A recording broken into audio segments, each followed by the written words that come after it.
Okay. Now, when you read, you're gonna have to read loud. So, me and my niece are on here. We're gonna read chapter two because we got a little bit of time. This is chapter two: Why economics and financial literacy are so important. Right now, you may not be sold on why. I believe that the key to financial literacy is more than just learning some new concepts. What's going on? Okay. First and foremost, culture in which money controls everything. Money controls all access to every resource. Just think about it. Where you are right now, whether it is in your home, in an office, on a bus, in a coffee shop, a plane, money controlled how it was built and why it was built. Looking at it from an international perspective, it is even more transparent. I know you're probably reading this and it may sound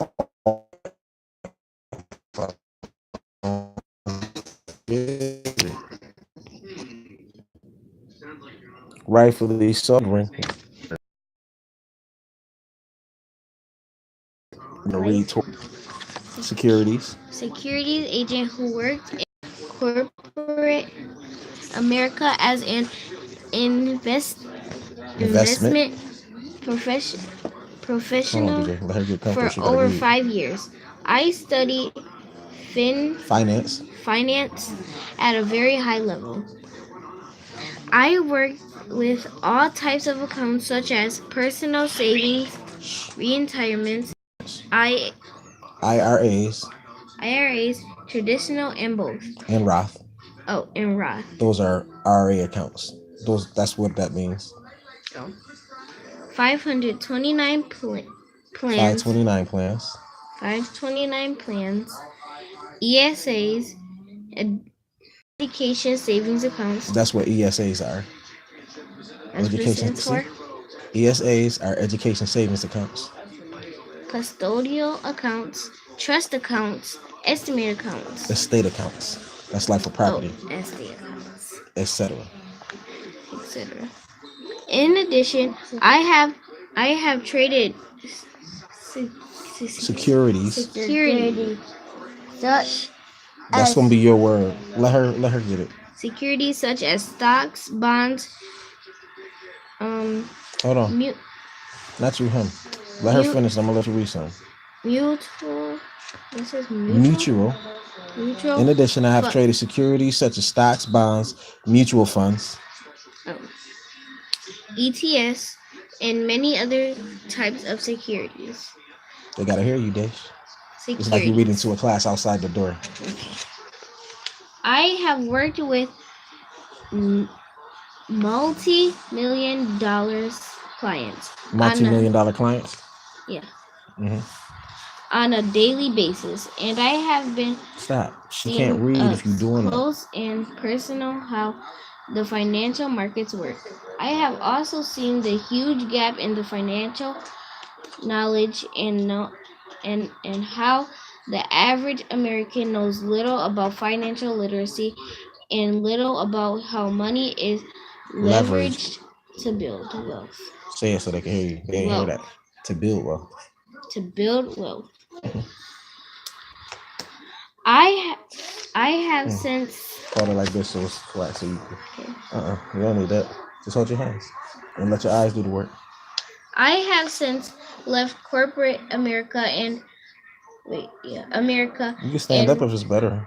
Just hold the book so you can see it all. and I am now certainly the founder of Chief Executive. I have since left corporate America and I am now currently the founder and chief executive officer, CEO, of McCreary Financial Solutions LLC, limited liability company, which owns the McCreary Financial School. I now educate thousands of people digitally about the concepts of financial intelligence and how to build general Generational wealth. generational wealth.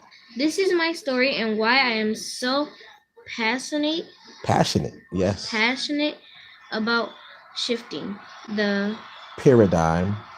paradigm for There's the some words better. you don't know, right? I must also say that I am not a believer of the money is everything and the money over everything philosophy. Philosophy. Yeah, he's Philosophy. saying he's not part of that. I want to I want to make this crystal clear because I want you to look at this book from the uncommon viewpoint and understand the ways in which I view money and my relationship with money. My Epiphany. epiphany that I could not buy into money over everything philosophy Hmm. philosophy came from my experiences while still working in corporate America. Let me explain. My turn. Well, actually, no, still your turn. You go all the way to the end of that paragraph. Sorry about that. I graduated from college in 2011, right after turn Turmoil. the turmoil of the 2008 crash and the giant The rush. great. Oh, Yeah, the take your time. See how that get in your way when you read? Just hold your hand like this and let your eyes move. You got it. which was the worst national financial state since the Great Depression of 1930s. Which this was a time in which jobs weren't as easy to get, and um having a college degree didn't hold nearly as much weight as it used to. This is also held I mean this has also led many companies to do months of To do. to do businesses in different ways given the unpredictable financial times. After months of looking for jobs in the so- Sociology. sociology and social work fields, I wasn't having any luck. I went on so many job interviews and tried to put my best suit on, be clean shaved, and sound super impressive in those STAR situation, task, action, result question interviews, but I was still having no luck. I came to the realization that in social services field, the people who were more likely to get a job were people with previous experience or a master's degree. I had neither. After months and months of job rejections, I finally got a job working as an annuity case manager, then as an investment professional at a very well-known firm that has AUM, assets under management, of close to $5 trillion. This job did not care if you had a previous background in finance because they provided on-the-job training to give you the skills and tools you needed to do the job efficiently. Yes, I made it, right? I got that fancy corporate job with benefits and a good salary, etc. That's what we go to school for, right? I made it. Woohoo! Initially, that's exactly how I felt. But as the years progressed, my happiness and sense of achievement started fading and fading. I say this all to say that after my 5 years of working in corporate America, I know for a fact that if I truly believed in the money over everything philosophy, I could have gotten a big salary making well over six figures with the corner office and be the token that every company points to in order to meet their diversity clause. But I would have had to change the person that I am. Your turn. Keep in mind that I don't look down on anyone in a high place in the corporate world. I can just say that A piece at the door. I can just say that from my experiences I saw the horse and jockey corporate Yes, you got it. dynamic, and I was Damned. damned if I was going to play the role as the horse and let someone else play as a jockey. I say all of this to say that At the as my, same time. at the same time as my experiences have shaped the way I look at money and what I chose to do to earn money, I still believe that money is not everything, but it almost is. Also, now that I'm in that now also, now that I am a business owner, my daily routine constantly revolves around making money because, as all business owners know, without revenue, you have no business. It's as simple as that. I say that money is almost everything because there are millions of people who have boats of money, but they are not happy at all. In order to paint a crisper picture, let's let's look at a role that money plays in most people's life. Keep on going. Yeah. Think about how your life think about how you live your life. If you are like most Americans, when you first wake up, most of us to get up and go to work. Aha. immediately when I woke up, we are automatically triggered to do something to make money. This leads to an interesting relationship between many people of their place of So many employment. people in their place of employment. If you are a full-time employee or even an entrepreneur, You said it right. you must ask, is the work you do every day something you are truly passionate about? If you are, then great. I personally love that what I do as an entrepreneur, but as an employee, I didn't. Research, I didn't. Wait, I didn't. I love what I do as an entrepreneur, but as an employee, I did it. Research shows that an American satisfaction with a job depends on many different factors. American satisfaction with I just read that. Yeah. Different factors such as whether they are not Whether they are salaried, whether they are salary or hourly, the industry, industry that they are in, and it if it is a science versus corporate sector. service versus corporate sector. Oh, service versus corporate sector. Sector? Yeah, sector is like section. Okay. But a static wait. Statistic. Statistic But it's this but a statistic. statistic? Yes. When people say facts, facts and statistics are the same thing. Okay. But statistics that stood out to me from research done in October 2000 what? 2016 by Pew Research Center. You got to read that part of the paragraph too. Showed that 30% of Americans See how you moving? You want to stay still. The stiller you are, the easier it is to read. Go ahead. Pew Research Center showed that 30% of Americans say that their job is just a job to get by.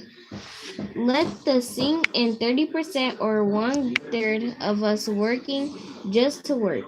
This equates to millions of people who are in jobs that they probably despise. Deeper purpose.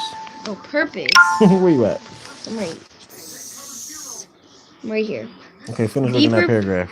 Deeper purpose in life, they then just rise. See how your hand is covering the words as you're reading it? That's why you want to go like this, so it don't cover. Deeper purpose in life that is rising up the corporate. I hate when people ask me, how's your job? Most people can't understand the fact that a job can be created and we don't always have to look for work for someone else. I don't hesitate. Excuse me. I do not hate it because I don't have anything great to share about the work I do. I actually over deliver information to the point that the person who asks me will often walk away like, wow, his work is much deeper than anything I ever imagined. But I hate it because why should having a fancy corporate job or having a job with prestige or status completely define who you are? Think about someone like Muhammad Ali. He is probably the greatest athlete, not just boxer of all time. As great as he was, I personally think that what he did as a man is far greater than anything he did as an athlete. Yes, he made history in sports, but the legacy he left in fighting for the black community to change the racial dynamic is unprecedented. I could go on and on about other celebrities or other successful people, and I believe that deep down inside, they would also tell you that how the world views them is only a small microcosm of who they truly are as individuals. LeBron James is currently my favorite athlete, and he is probably the second best basketball player of all time. But I think what he does off the court is equally, if not more impressive. The reason why where you work and what you do is so important to us is because for most of us, it is the lifeblood of how we financially survive. If you are one of those people in which your job is the lifeblood of your life and you cannot financially function without it, but you are also in the 30% who are just getting by, or you hate your job, have you ever seriously thought about other ways to earn a living outside of your 9 to 5? I mean, that job didn't just appear out of thin air. Someone had to create that job. Did you ever seriously look into what it would take for you to create that job for yourself? By the end of this book, you will have answers for that question. Entrepreneurship is the big slice of the financial pie. If you have your mind over money, instead of waking up every day and thinking immediately about money and your job to make money or doing something you really don't want to do for money, consider thinking about your passion. What if your passion came first, then creating money from your passion? In other words, I encourage you to spend that same amount of time and energy using your mind before thinking about money. Of course, you will be thinking about ways to make money, but let's take money out of it and think about what it would take to survive if you didn't have any money or had to do something you didn't desire to do to earn money. Automatically, the paradigm shifts and you start to think about money and earning differently. Just imagine spending that same 8 or 12 hours as an internal think tank, thinking about all of the ways to obtain resources and the function besides working your day to day job. Once you start thinking this way, you will see a new world of opportunities and tangible results come your way. I know all too well about the blowing money fast syndrome and the spend it all because I can't take it with me culture. Both consist of spending money carelessly and fearlessly. For the people who say I'm going to spend it all because I can't take it with me, yes, that's true. You can't take it with you, but you can't pass it down to your children. If you don't have any children, yes, that's true. You can't take it with you. But can't you pass it down to your children? If you don't have any children, don't you have other relatives or something else constructive to do with your funds to have positive impact instead of making someone else rich? I've been around celebrities and people who you would think were doing well financially, people who just spend money like water but don't have anything on the balance sheet to show for it. When given the opportunity, I often engage in casual conversations and small talk to try to bring to the forefront the importance of having smart spending habits, and it rarely ever sticks as something interesting to talk about. Why is that? Like I said before, since financial literacy and how we spend money pretty much controls every aspect of our life, including how we eat, healthcare, education for our children, etc., why is it that we don't find it interesting to discuss financial literacy? And even when we have someone giving out this important knowledge, many of us won't even attend a free seminar, but we will spend hundreds of dollars to make someone else rich just to be entertained. Are we that brainwashed? Do we not want to know the important stuff that is really going to impact our lives? Why would we much rather talk about sports and analyzing football stats than to talk about building and helping each other leave a legacy for our families? I know that the sports team owners are making sure that their finances are in top order. So why would we spend hours counting their money, but we won't spend 5 minutes counting our own? Oh man, he said a mouthful here. You right here, Dave. Right here. Yep. This is why this stuff is so important. I've seen people with multiple children brag about how much money they blew at the mall or the nice car they just got, and I think to myself, well, can your kids eat a car? Can you pass it down? If you have nice shiny things but don't have stocks for your kids or 529 college plans, please make changes immediately. You you owe you you owe it to them. If you are reading this and you don't have any children, think to yourself, do you want children one day? If the answer is yes, you are still you are still already too late. You need to be planning for your unborn child now. I hope it's starting to get clearer as if why this Take your finance time. I hope it starts to get clearer as to why this financial literacy stuff is so important and why these conversations need to be the forefront of our everyday discussions. I also would like to phrase emphasize. emphasize that this does not mean that you should not enjoy. I want to hear you.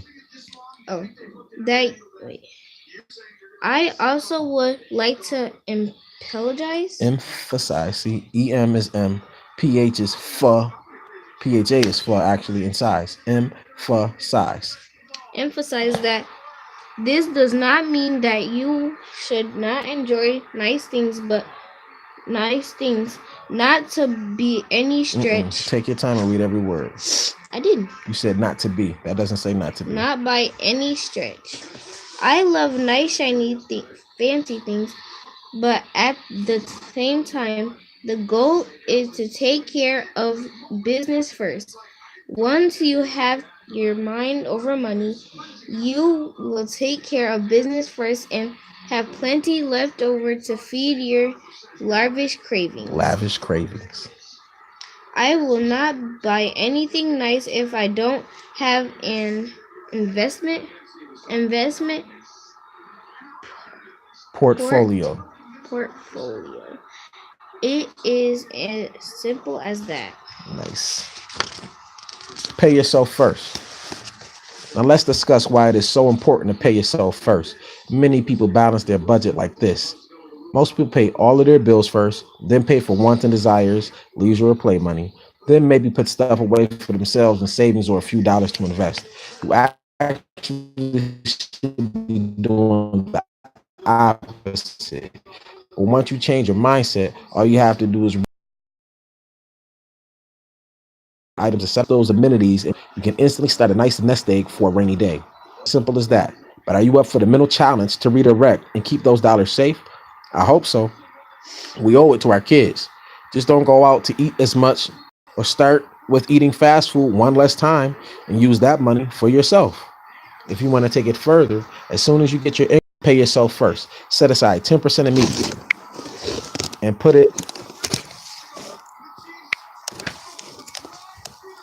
it in the savings, investing, etc. Again, in yourself.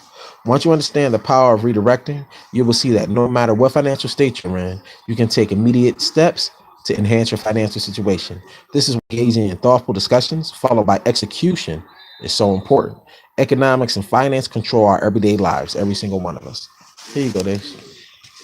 You got to read this title and you got to read all of that. Okay. So read How loud and clear. This is the end of it.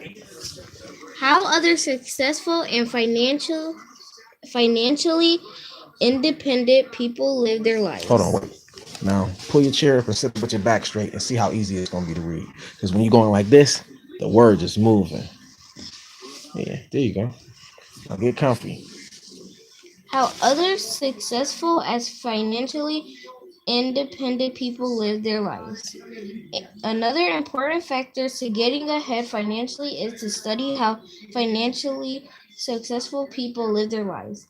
Study how they move, look at what they do, what is their day to day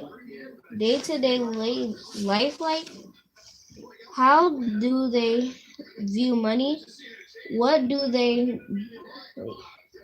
what See you do they covering it. do Don't cover it. Make sure you can see it. what do they do with their time, what goals do they have for their lives, what books do they read, what seeds are they planting today that will have an impact on the way our future shapes up. There is a lot to talk about. There's a lot there is a lot of talk about, but no one talks about the seeds that his father planted years earlier to give him the ability to be in control of the free world. People look at their tree, but they rarely ever study the roots. If you truly want to get ahead, which I know is the case because you are reading this book, I want you to look at how these people move. But don't stop there. I want you to try to get around these people. It may even take some years, but make a constant effort to be around and in the same tape. I want you to try to get around these people. It may even take you some years, but make a constant effort to be around and in the same room as people who are financially ahead. Remember, if you are the smartest one in the room, you are in the wrong room. Find out what books they are reading and go out and purchase them and then read the same books that they are reading.